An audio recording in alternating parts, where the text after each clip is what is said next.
यानी m1v1 minus कर। तो नमस्कार दोस्तों, आज हम लोग पढ़ेंगे संवेग संरक्षण का सिद्धांत, यानी कि संवेग का संरक्षण यानी कि P बराबर mv। आप जानते हैं संवेग संरक्षण का सिद्धांत। आप इतना तो जानते होंगे कि संवेग किसे कहते हैं, और उसी में हम पढ़ेंगे संवेग संरक्षण का सिद्धांत, यानी कि संवेग का संरक्षण हम किस प्रकार करेंगे उनको जानेंगे। तो चलिए जल्दी से हम वीडियो को स्टार्ट कर देते हैं। आज का टॉपिक है संवेग संरक्षण का सिद्धांत। पहले जानते हैं संवेग क्या है। कोई भी वस्तु मान लीजिए है, उसका द्रव्यमान है, उसमें वेग होता है। देखिए यहाँ क्या लिखा है, संवेग यानी वेग के साथ द्रव्यमान होता है।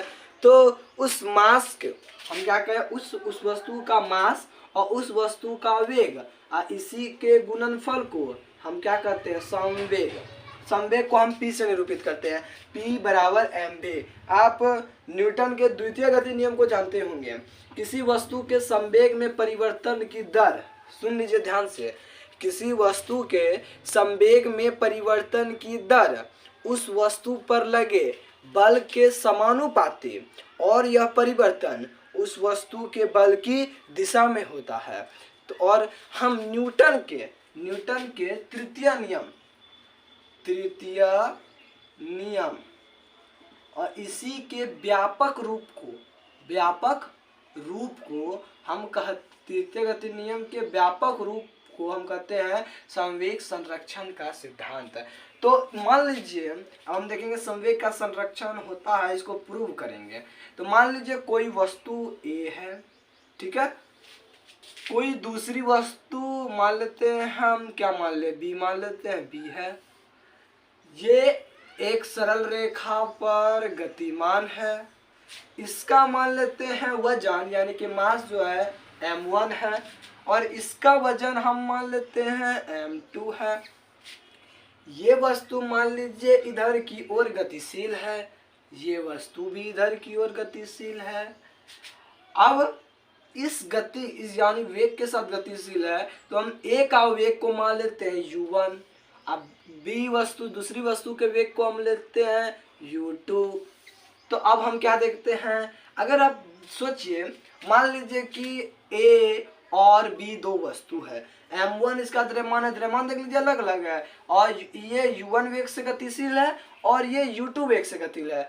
अब अगर हम मान लें कि A वस्तु का जो वेग है वे B वस्तु के वेग से अधिक है, ठीक है, A वस्तु का वेग जो है वो A वस्तु का वेग जो है B वस्तु के वेग से अधिक गतिशील है, यानी कि ये वाला अधिक है, ठीक है। तो हम मान लेते हैं u1 बड़ा है u2 से। तब क्या स्थिति आएगा, यह तो हुई आपकी पहली स्थिति। चलिए अगर ये हम मान लेते हैं तब आती है दूसरी स्थिति, ठीक है, तब क्या आती है दूसरी स्थिति। अब दूसरी स्थिति क्या है, ये सरल रेखा तो रहेगा ही, हाँ चलिए रहने देते सरल रेखा। तो सरल रेखा जो यहाँ पर है आप देख रहे हैं, तो ये वस्तु और ये वस्तु मान लीजिए गतिशील है, ये वाला अधिक गतिशील है, ये वस्तु मान लीजिए इतना दूर जाएगा तो ये वस्तु यहाँ तक आके इससे टकरा जाएगा। तो चलिए अब टकराने की स्थिति को बनाते हैं।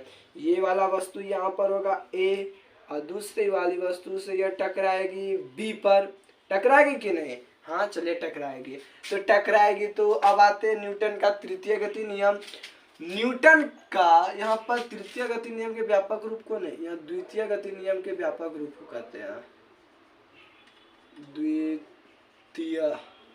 द्वितीय गति नियम के व्यापक रूप को हम संवेग संरक्षण का सिद्धांत कहते हैं, ठीक है, वो गलती हो गया था। तो मान लीजिए अब A वाली जो वस्तु है अगर टकराएगी तो आप तृतीय गति नियम के अनुसार जानते हैं कि यदि कोई वस्तु एक दूसरे से टकराती है तो क्या होता है, क्रिया और प्रतिक्रिया बराबर परंतु विपरीत दिशा में होती है, बराबर परंतु विपरीत दिशा में होती है। और बराबर और विपरीत दिशा के लिए आप ध्यान दीजिएगा, विपरीत दिशा के लिए हम हर हमेशा माइनस का चिन्ह देंगे, ठीक है, विपरीत दिशा के लिए हम हर हमेशा किसका चिन्ह देंगे, माइनस का चिन्ह देंगे। चलिए तो अब हम आते हैं फोर्स पर यानी कि बल पर। मान लेते हैं ये जो वस्तु A है, ये वस्तु B पर एक बल लगाया जो कि F A B है, ठीक है। वस्तु ए जो है वस्तु बी पर एक बल लगाया, जो एफ यानी फोर्स जो लगाया वह ए जो है बी पर लगाया, तो एफ ए भी मान लेते हैं। और ये बी वाली जो वस्तु है इसको भी बल लगाएगी, तो हम मान लेते फोर्स लगाएगी। तो बी वाली वस्तु ने लगाया है, किस पर लगाया है भैया, तो ए पे लगाया है, तो यह स्थिति आएगी। यानी कि देखिए यहाँ क्या आएगा, जो एफ ए बी है यहाँ पर एफ ए बी हम तो लिख देते हैं, बराबर होगा लेकिन विपरीत दिशा में होगा, और विपरीत दिशा के लिए हम माइनस चिन्ह लगाते हैं, इसीलिए हम इसको एफ बी ए भी लिख सकते हैं। चलिए ये ठीक है, एफ बी ए भी लिख सकते हैं। यह तो आ गई अब दूसरी स्थिति। अब आते हैं हम तीसरी स्थिति पर। अब तीसरी स्थिति क्या करती है, तीसरी स्थिति मान लीजिए यदि हम कोई वस्तु को लेते हैं और उसको धकेलते हैं, तो हो सकता है कि यहाँ तो यह टकराए, मान लीजिए अब टकराए तो ये वाला वेग भलो घट उठ सकता है, तो मान लीजिए टकराने के बाद कुछ और वेग हो गया। चलिए तो टकराने के बाद कब आप आए, टकराने के बाद, टकराने के बाद, तो भैया टकराने के बाद क्या होगा, वस्तु ए वाली यहाँ पर ही रहेगी, इसका मास m1 ही रहेगा, और ये इधर गतिशील होगी, ये वाली वस्तु भी यहाँ रहेगी जो कि मास m2 होगा, इधर की ओर गतिशील होगी। टकराने के पूर्व इसका वेग u1 था, ठीक है, और u2 था। यहाँ पर टकराने के बाद, ठीक है, इसका वेग v1 हो जाएगा और इसका वेग v2 हो जाएगा। तो आप इसमें देखिए संवेग क्या हो जाता है, p बराबर यदि mv को ले m, देखिए संवेग देख लीजिए, संवेग सबसे पहले हम ध्यान दीजिएगा तब आप समझ जाइएगा क्या होता है, द्रव्यमान, द्रव्यमान आगुना वेग, इसी के गुणनफल को हम कहते हैं संवेग। तो इसका संवेग p बराबर क्या हो जाएगा, यहाँ पर p बराबर हो जाएगा m1u1, एक हो गया, ठीक है। तो ये b वाली वस्तु का किसका हुआ, ये a वाली वस्तु का, किसका, a वाली वस्तु का। यदि अब हम बात करें b वाली वस्तु का, चलिए b वाली वस्तु का देखते हैं। तो b वाली वस्तु के लिए जो संवेग होगा यानी कि p होगा ना, तो होगा तो m2 गुना u2 होगा, यानी द्रव्यमान गुना वेग, द्रव्यमान m था और वेग उसका u2 था, तो यह हुआ बात। और इसमें आप देखिए संवेग नहीं हो रहा है, इसमें जो आया है यही आया है, ठीक है। यदि हम मान लेते हैं इसको समीकरण 1, ठीक है, हम क्या मान लिए, समीकरण 1 मान लेते हैं। अब इस वाले में देखिए टकराने के बाद इसका संवेग, ये वाली वस्तु का टकराने के बाद संवेग m इंटू भी द्रव्यमान गुना वेग, इसका द्रव्यमान आप देख लीजिए कितना है, तो इसका द्रव्यमान देखिए m1 है और इसका द्रव्यमान v1 है। टकराने के बाद यदि हम मान लेते हैं m1, द्रव्यमान तो नहीं बदलेगा लेकिन वेग में परिवर्तन आ सकता है, इसीलिए हम इसको v1 मान लेते हैं।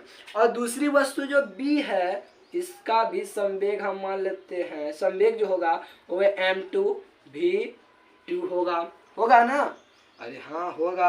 अब हम आते हैं संवेग में परिवर्तन, क्या कहता है न्यूटन का द्वितीय गति नियम, किसी वस्तु में संवेग में परिवर्तन की दर, क्या कहें हम, दर उस वस्तु पर लगे बल के समानुपाती, और यह परिवर्तन उस वस्तु के बल की दिशा में होता है। अब गौर किए दर दिया था, क्या दिया था, दर, दर का मतलब होता है समय।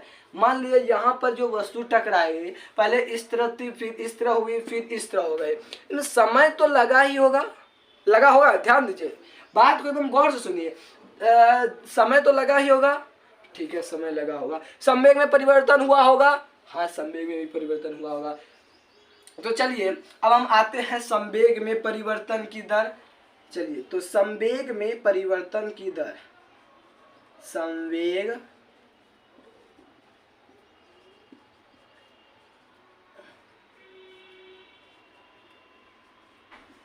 वस्तु ए के लिए हम मान लिए, ठीक है, वस्तु ए के लिए संवेग में परिवर्तन क्या होगा, तो जो वस्तु ए है यानी कि ये, इसका संवेग पहले m1u1 था, फिर इसका संवेग m1 v1 हो गया, तो ये वाला से ये वाला घटा देंगे और उसमें एक समय लगा देंगे तो उसका संवेग में परिवर्तन तो हो जाएगा।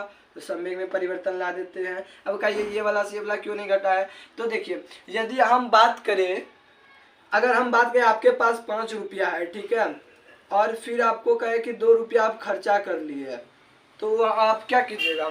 तो आप जो पैसा था उसमें 5 रुपया, उसमें 2 रुपया घटा दीजिएगा, उसमें 3 रुपया आपके पास बचा रहेगा। तो उसी प्रकार हम भी यहाँ पर वही किए हैं, यानी जो बाद वाला था, बाद वाला में पहले वाले को घटा देते हैं M1 U1, किसके लिए? वस्तु ए के लिए। ध्यान दीजिएगा, वस्तु ए के लिए, ठीक है। ये हुई एक चीज, हम गौर से कॉपी में नोट करते जाइए। अब हम आते हैं वस्तु बी के लिए। बी के लिए भी तो परिवर्तन होगा, तो देखिए बी वाली वस्तु यहाँ है M2V2, तो चलिए M2V2 माइनस क्या हो जाएगा? M2U2 दे देते हैं। अब बटे लगा समय, यही ना होगा परिवर्तन, संवेग में परिवर्तन की दर यानी कि समय, एक निश्चित समय तो लेगा ना। अब हम का स्क्रीनशॉट ले, अब हम आते हैं फिर आगे जैसा। अब हम बात करेंगे आगे की, चलिए अब आगे की क्या बात करेंगे। अब हम समीकरण 2 जो कि था संवेग में परिवर्तन की दर, आप क्या देखे? P जो हुआ था ए वाली वस्तु के साथ, आप देखे थे कि M1 V1 माइनस था M1 U1 बटे लगा समय टी का। फिर बी वाली वस्तु के लिए आप क्या देखें? संवेग में परिवर्तन का दर M2 V2 माइनस था M2 और U2 अब बटे लगा समय, ठीक है, M2 U2 बटे लगा समय। तो इसको मान लेते हैं हम समीकरण 2, इसको मान लेते हैं हम समीकरण 3।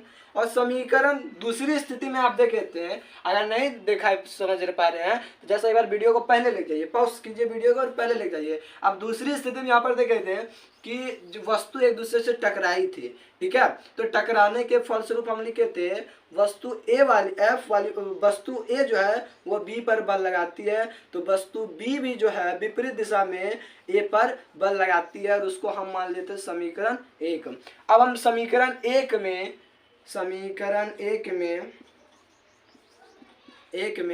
समीकरण 2 एवं 3 का मान रखने पर, समीकरण 2 एवं 3, ठीक है, ये 2 एवं 3 का मान समीकरण 1 में रखेंगे, में रखने पर, ठीक है। तो रखने पर हम क्या देखेंगे? चलिए अब हम रख देते हैं FAB, तो मान ये वाला होगा, यानी कि पहली वाली वस्तु ए के लिए, ये है ए के लिए, तो M1। आप कहीं भी रखिए ना, इसको इधरों रखिएगा, इसको इधरों रखिए, कहीं भी रखिए ना, लेकिन दोनों अलग अलग आना चाहिए, ठीक है। तो हम M1 और V1 माइनस M1 U1 बटे लगा समय, ये T30 दे देते हैं। इधर माइनस था ये वाला, इसको भुलाइएगा नहीं तो आपका पूरा ये खत्म कर देगा, सवाल ये खत्म कर देगा। माइनस था किस पर? M2 V2 minus M2 U2 अब बटे लगा समय T मान लेते हैं, ठीक है। यहाँ पर और दीजिए, यहाँ पर भी और दीजिए। जब दोनों तरफ बराबर हो, बीच में जब बराबर हो और नीचे वाला समान चीज हो, तो वे दोनों क्या होते हैं? कट जाते हैं गणित के नियम से। चलिए समय हम काट देते हैं, चलिए समय काट दिए, अब कोई दिक्कत नहीं। M1 V1 माइनस था M1 U1 बराबर हो गया, ये माइनस इससे लगा तो माइनस M2 V2, ये माइनस माइनस प्लस हो गया M2 U2। चलिए अब कोई परिवर्तन, कोई भी परिवर्तन, M1 V1 को रहने दीजिए, M1 V1 को रहने दीजिए। M2 V2 एक जात वाला देखिए V वाला, और यहाँ भी V वाला, दोनों को एक तरफ लेते आइए। इधर किसका चिन्ह है? माइनस का, इधर आया तो प्लस का चिन्ह, प्लस M2 V2 हो जाएगा, बराबर बीच में बराबर दीजिए। M2 U2 तो पहले था, ठीक है। अब आपका ये कि सर इसको तो नहीं लिखे, तो ये वाला को देखिए अब हम यहाँ से उठाते हैं, यहाँ माइनस चिन्ह है तो माइनस के बाद इधर आ जाएगा M1 U1 इधर दिख रहा है कि नहीं? देख लेते हैं दिख रहा है कि नहीं, आ रहा है वीडियो में, ठीक है। तो M1 V1 देखिए, ये टकराने के बाद और ये टकराने के पहले, ये क्या है? टकराने,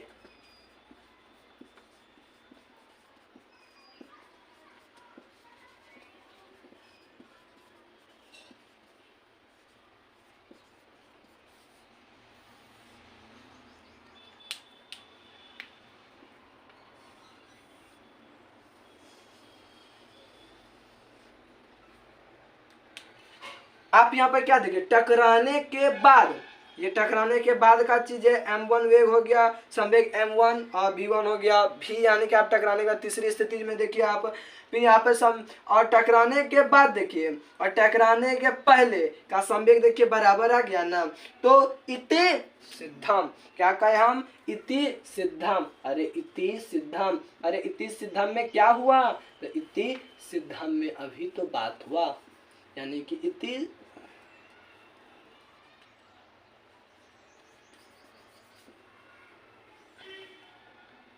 सिद्धम, ठीक है। तो अब हम बात करते हैं इति सिद्धम में क्या हुआ। तो हम क्या बोले थे आपको कि किसी वस्तु के संवेग में परिवर्तन की दर उस वस्तु पर लगे बल के समानुपाती और यह परिवर्तन उस वस्तु के बल की दिशा में होता है। तो यह तो बात हुई आपका न्यूटन के द्वितीय गति नियम। और संवेग संरक्षण का सिद्धांत क्या है, किसी वस्तु के निकाय पर यदि बाह्य बल आरोपित ना हो तो उसका कुल संवेग संरक्षित रहता है। तो चलिए अब हम टकराने के बाद और टकराने के पूर्व का कुल संवेग देखिए संरक्षित रखे हैं। तो इस प्रकार संवेग संरक्षण का सिद्धांत हमारा प्रूव होता है। और आज के लिए बस इतना ही रहने दे। स्क्रीनशॉट लेना हो तो स्क्रीनशॉट जल्दी से ले लें। Thank you.